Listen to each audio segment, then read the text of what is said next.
Real estate investing is constantly evolving, and to stay ahead, you need proven strategies, expert insights, and the right connections. That's why I'm thrilled to welcome today's guest, David Greene. You probably know David as the former host of the BiggerPockets Real Estate Podcast. He's a best-selling author, real estate expert, and host of the David Greene Show. He's built an incredible career transitioning from a police officer to one of the most recognized voices in real estate education and investing. And here's the big news. David is the headlining keynote speaker at the 2025 Midwest Real Estate Investor Conference, which is happening April 24th and 25th at the DeVos Place Conference and Convention Center in Grand Rapids, Michigan. This conference is hosted by the Rental Property Owners Association and presented by Boathouse Commercial Funding Group. This is the must-attend event for real estate investors looking to gain expert insights, make valuable connections, and take their investing to the next level. David, welcome to the show. Thanks, Brian. That was a really good intro. You should be a podcast host. I try at it. I've been trying for 8 years, but I haven't quite reached your level of success. And I appreciate you being on the show, and I'm really excited that you're coming to the conference this year. Yeah, conferences are a blast.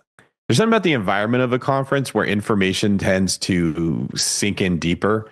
When you hear somebody say something through your phone screen or your car speakers or however you're listening to online content, you hear it and your brain goes, yeah, that's interesting. I agree with that. But when you hear it from a human and maybe there's eye contact and it could be another person that you got to know at the conference, there's an emotional component to it that makes it easier to believe.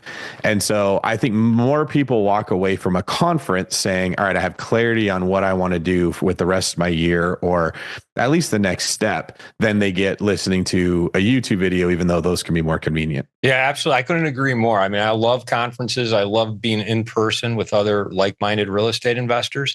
And I'll be mentioning this at the end of our conversation, but you will be hosting a special VIP event for attendees. And that's something they can find out by going to the website. But I want to talk about you. You have an interesting background. And I know before I hit record, we were kind of talking about the mentality that you had even before you got into real estate that kept helping ladder you up in that level of success in whatever you were doing. So tell our listeners a little bit about yourself and how you got started. When you hear a lot of people in my position now, we're the influencer, we're the one people look up to say, what do I do? We typically give information like you got to have a plan, you got to know where you're going, you got to have a goal. Those are all tactically sound steps to take.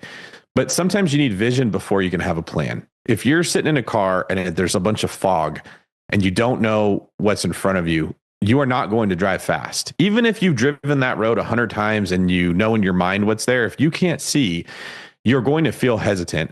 And I've been there many times in life, to be frank with you. Like, I'm kind of in one of those transitions in my life right now, so I can relate to people going through that. And I know a lot of people listening to this that are at the conference, they have that same feeling. That analogy works for them because they know that they want change, but they don't know what it looks like. And so then there's fear.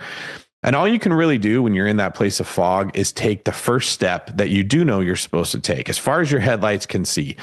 Now, I'm a believer, so I tend to believe that God sets our steps, and that most of the time my failures are that I'm not listening to what he's telling me is this next step. I'm waiting until he tells me the next 10. But not everybody thinks that way. Some people look at it like fate. Some people look at it practically or pragmatically.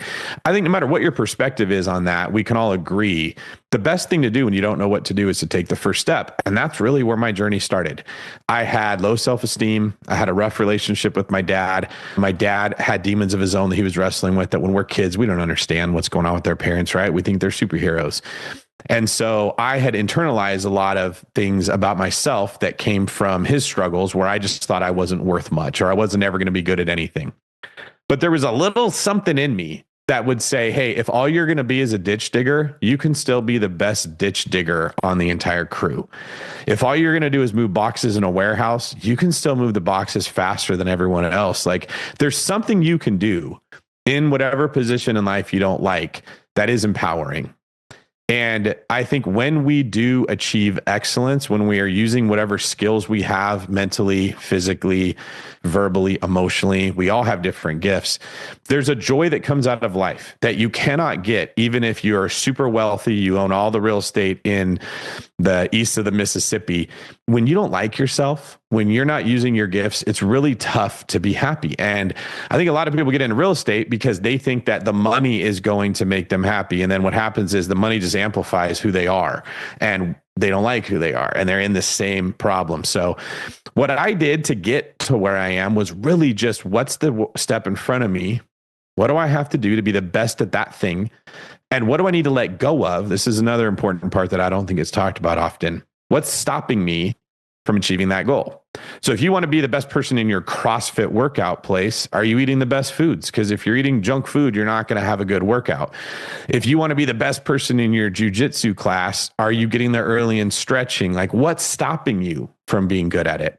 And I started working in restaurants when I was in high school, and I started as a busboy. And I just asked my boss, what do I have to do to be a server? And she kind of gave me some direction. Got to do this, study the menu, know what's in there, know what's in the sauces in the kitchen, understand how to do things, and be the best busboy I have. That's who I'm going to promote.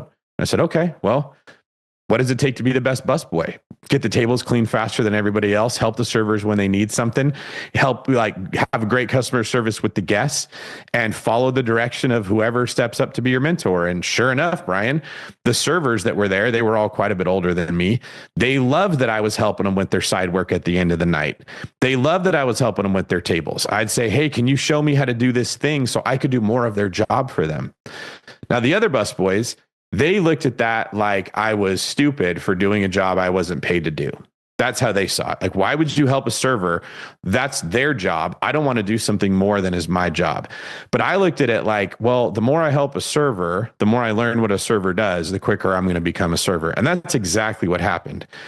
And I sort of just kept taking those steps every single time I got somewhere. When BiggerPockets offered me a book deal, I didn't make it about me. I didn't say, wow, I can't believe it. I've arrived. I'm here. I got a book deal. Everybody should acknowledge how great I am. I was like, man, this is pressure.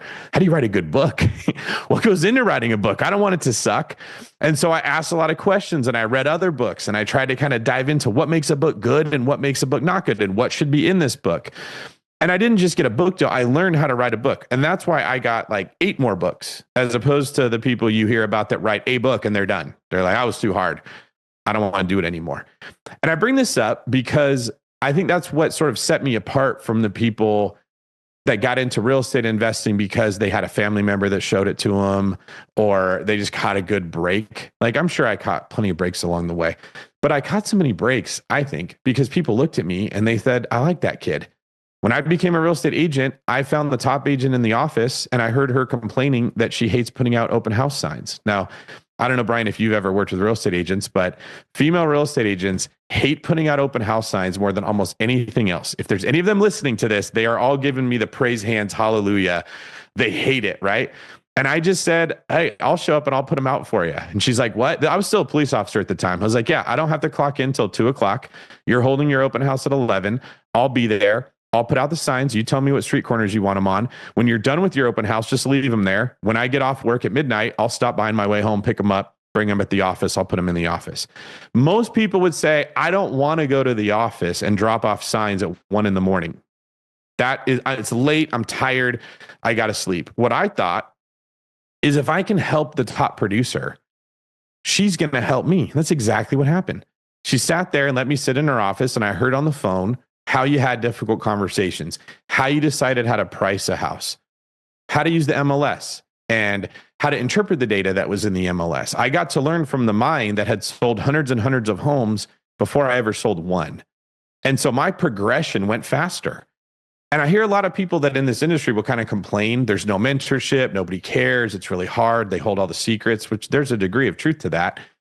I just think that the answer isn't to complain about it. The answer is to say, well, how can you go do something that you're not paid for, that you can serve another person, that you can learn from, and you can give that person an incentive to be your mentor. And then when you get that shot, crush it. Don't do a halfway job putting out those open house signs. Don't say, I'll put them out for you, but I don't want to pick them up. right? I know in our current culture, we have this obsession with boundaries that everyone talks about. You have to put up boundaries. You have to put up boundaries. And I'm like, man, I just blow through those boundaries. I don't have boundaries. Like if whatever it takes to help someone else win, if that's who I want to help, I'll do it. I want that person on my side. So I really just started off working in restaurants, took that approach, got promoted to server. I had reconstructive ankle surgery in 2005 from basketball injuries. And when I came back, I worked at a nicer restaurant that was closer to San Francisco that made a lot more money. And then I became a police officer, and I just took that attitude into being a police officer. And I got a lot of opportunities within there where I got special assignments. And then I became a real estate agent. And really, no matter what it was that I did, I walked into it and was like, who's the best person here? How do I serve them? How do I learn from them? And then good things started going my way. That is a great perspective to have. And it really strikes me that in all of those situations, you were adding value to the people you worked with, adding value to your employer, until eventually you started adding value to your own business. Talk about your business. I mean, it seems like you have multiple things going on, both as kind of a thought leader with your podcast and BiggerPockets and your books, but then also in your real estate investing. And for our listeners who aren't as familiar with you, can you kind of talk about your real estate and what kind of investing you do? So when I got picked to do the BiggerPockets podcast with Brandon years ago, I got thrust into this opportunity that I wasn't really prepared for and I hadn't planned for. This is a weird analogy. It was kind of like you hit puberty and you weren't expecting it. You're like, what the heck? What are all these muscles? And what do I do with all this hair? It just scared me. And I had to quickly figure out, how do I take advantage of this? So I was already a real estate agent. I built a real estate team. I had tons of leads coming in. I learned how to be a business owner. I had no plans on ever being a business owner. I just wanted to be good at the job of selling a house. So it sort of pushed me much faster than I was comfortable for into this role of, I have to learn bookkeeping. I have to learn hiring. I have to learn HR. I have to find a way to get people to come work for me. I have to find who I'm going to pair them up with so that they can learn. They complain all the time. I have to learn how to deal with complaints. I have to keep leads coming in. I have to set up the bookkeeping for that. I have to decide who's going to do what work. And if any business owners are listening to this, they know it's very rare to get an employee that's going to help you set up your business. They're just showing up every day like the busboys that I worked with saying, how do I do the least work possible and get the most money that I can? It's very difficult when you're in that environment. And then I started a mortgage company, the One Brokerage. And I had a little bit of experience from the real estate team that helped me with the mortgage company. And then I wanted to start a property management company, but I didn't quite have the bandwidth because I'm still writing books and I'm hosting the podcast and I'm running these companies and I'm buying real estate. So I started off with the Burr method and I bought a lot of properties in Arizona and a couple in California early that weren't Burrs, and then a lot in North Florida. And then somebody stole title to about 35 properties that I had, just one of the perks of being famous in the real estate world. And it took about a year and a half before I got them back. And when I got them back, the state of Florida told me, hey, this could happen again. We haven't changed the thing that was in place that allowed this person to steal title. So I was forced into a 1031. I bought a lot of real estate. And at that time, things are just moving so fast. I'm trying to control these companies. I don't really have any leadership in place that's supporting me. So every day, it's just a fire hose of problems hitting you in the face.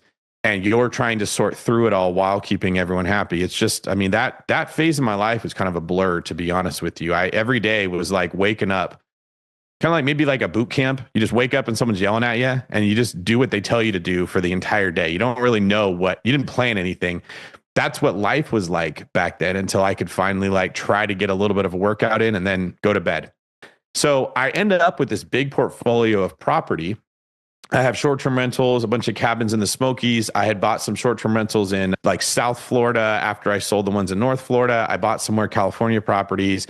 They're kind of scattered around the country. And I'm trying to find people to put in place to manage these properties and lead the David Greene team, my real estate team, and loan officers to come into the One Brokerage. And it just got to be like too much for me to handle. And around the same time that it was very stressful to oversee it all, the market collapses. I mean, if you remember what it was like when interest rates went up, it was sudden and severe. They went up fast, they went up quick, and they never came back down. And cap rates expanded very quickly in multifamily properties. And residential sales, you didn't really see the prices plummet right away, but you saw the volume of transactions get like cut in 2/3, right? We had maybe 30 to 50% of the transactions we used to have are happening, but I still have transaction quarters for my real estate team. I still have processors for my loan team. I still have administrative assistants for all my top producers. And now someone turned the spigot off. So in addition to that, I had bought a whole bunch of grade A property in really nice areas. And the cities did not want short-term rentals in those areas, but the law said I could have them. That's why I bought there. So I learned the hard way about this trick that cities have been using to get rid of short-term rental operators in neighborhoods they don't like. They go to give you your permit for your short-term rental, and then they look at everything that's ever been done in that house, regardless of who did it, that wasn't permitted, and they red tag you, and you go to permit jail, where I've been for a couple of years now. So it was literally everything I touched turned to gold. I had a lot of success really quick. I did not have people in that place that came in to kind of help me as far as the leadership I had. I had a lot of people that were like, this is an awesome job. I'm getting tons of leads. I'm making tons of money. I'm getting tons of guidance, but they didn't have to take a lot of the responsibility on. And then it all changed really quickly. And so I think what I experienced, because I sort of have more exposure, I'm in the real estate world, I'm in the loan and mortgage world, I'm in the property management world, and I own real estate, commercial and residential. What happens in the overall economy, I feel 10 times more amplified than the normal investor who's maybe got they're exposed to a part of it, but not all of it, right? So when things were great, it was 10 times better for me. And when things went worse, it was 10 times worse. So what makes me different, I suppose, as far as my real estate holdings and the different businesses I have, is I'm more in tune with what's going on with the collective psychology of the buyers in the market. I know what the inventory looks like because I've got houses that I may have to sell in certain places, and I know what those comps are. I understand what the psychology of someone trying to get a loan is like. I know how property managers feel, and I know how people that own real estate feel. I'm sort of in tune with all of these different aspects of what's happening in the market. So I can feel what's happening right now. And I think a lot of people out there are struggling in their own goals. They're not acquiring the real estate because there's not a lot of deals, and the stuff they have isn't doing as well as it used to do. And not only that, but we're probably the next wave we're going to have is tenants that are struggling to pay their rent. So in addition to insurance going up, and labor going up, the cost to get things done and materials going up, now we're going to have a likely issue in certain markets where your tenants are going to have a hard time paying for stuff. It is a very painful market that we're in right now, but I don't think it's unique to real estate. I think if you work in manufacturing, I think if you work in tech, you're feeling pain everywhere. And so I have a heart for the people that are listening to this, that are going to be at the conference, that think they're the only one that hurts. They're the only one that's struggling. I can promise you, as someone that owns a lot of real estate, at one point I owned $50 million worth of real estate. You're not the only one. There's a lot of conversations being had behind closed doors that are very, very painful. And at a time like this, we need to be bonding and supporting each other and sharing information and letting everyone know that they're not crazy, because I think a lot of people feel like they are. Yeah, I couldn't agree more. And thanks for sharing that too, because it is a tough time because of all the factors you just mentioned for real estate investors. And I'm feeling it myself in my portfolio too. There's a lot of headwinds out there, and it doesn't help that interest rates have not come back down and still are stubbornly remaining high among many things. And it sounds like you'll be talking about that at the conference. Does that have a lot to do with what you mentioned at the beginning of our conversation, where you're kind of in this period of figuring out what comes next? What is it that David Greene is going to do next? I mean, that's a great question. And yes, that's exactly what it is. I learned early on that you have to be excellent at what you do to be successful, especially if it's something other people want to do. So I only had to be a little excellent when I worked in a restaurant to get to be a server, because none of the other busboys really wanted to put in the work. When I became a server, I only had to outperform. I mean, it's kind of easy because 70, 80% of the waiters didn't even like their job. The top two were the ones I had to compete with, because they're the ones that got all the big tables and made the good money and got the best shifts. And so I figured out, you don't just show up and expect to get paid. You got to fight so that your boss says, I want this 8 top to go to David. That's much better than getting 2 people that come in. It's 4 times as much money. And then as you kind of progress through what we call success in America, you find that there's more people that are more skilled in each of those arenas. Just like if you're an athlete, it's not that hard to be the best person in your junior high team. High school is not that bad, but when you get to college, it gets pretty tough. When you get to the pros, it gets extremely tough. And if you want to be an all-star in the pros, You have to be obsessed with what it is that you're doing. Our economy works in a similar way.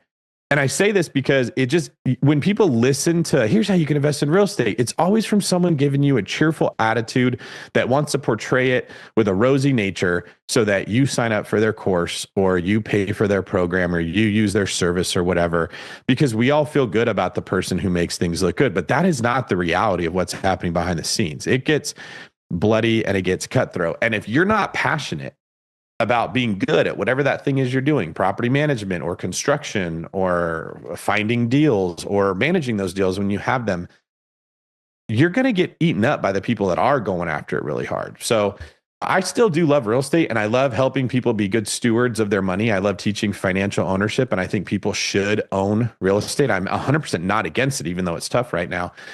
I don't know that I have the passion to want to own 5 different businesses again, like I did when I caught that huge headwind, right? I think I'm much more interested at this phase in making wise decisions with wealth and kind of looking at money as an ability to impact people and give you some freedom. But what I do with that freedom is much more interesting to me right now than just getting it. And so I don't know exactly what that's going to look like, but I'm pretty convinced at this point that it's not going to be, I don't want to be known as the guy that just teaches people how to be rich.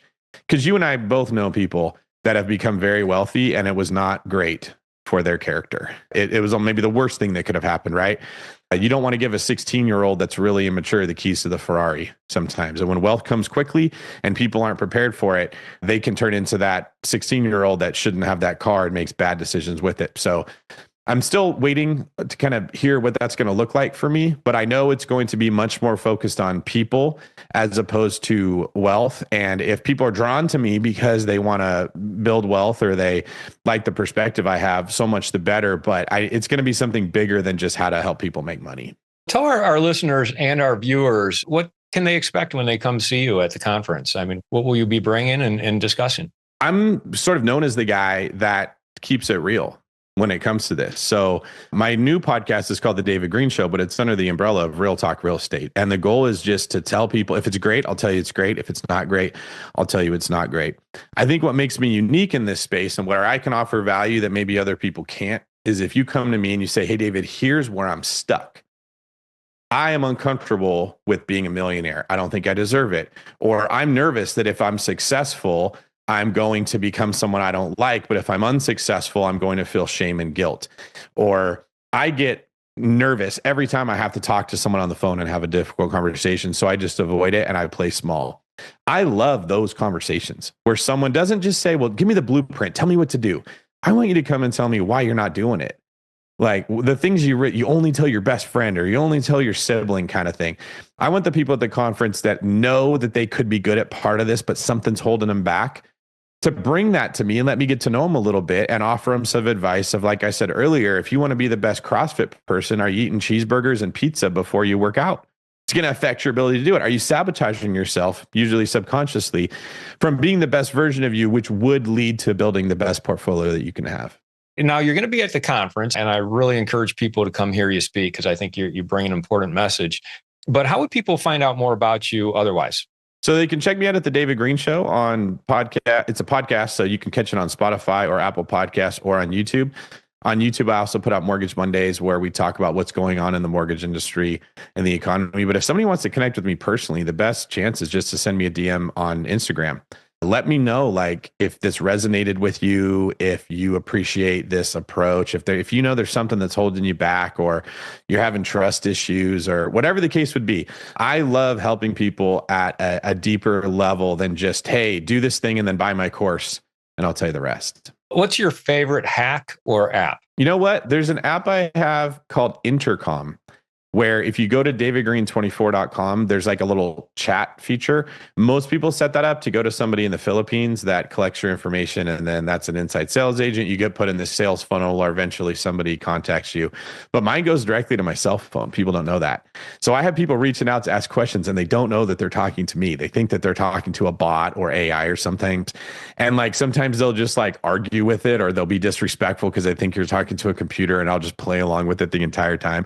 I get a lot of joy out of the different conversations that I have from people that find me through that app. And that's called Intercom? Intercom is the name of the app, but if they want to experience it, they just go to davidgreen24.com and click on the chat feature. So, David, you are going to be taking the stage at the Midwest Real Estate Investor Conference Thursday, April 24th at 9 a.m. So for those who are going to be there, and I encourage everyone to be there, be sure to arrive early and check out our 8 a.m. breakout session, which is on the most difficult deal that we've done. And this is a panel of experienced investors talking about their most difficult deal. And if you want an exclusive opportunity to connect with David in a small group mastermind setting, there is a VIP event that you can sign up for.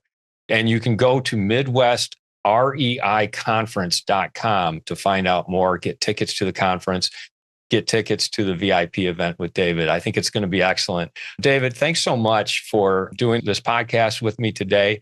And I'm really looking forward to you coming to the conference and sharing your story and hearing you speak and meeting you at the VIP event in person. Thanks, Brian. Look forward to meeting everybody there. It's going to be a great time.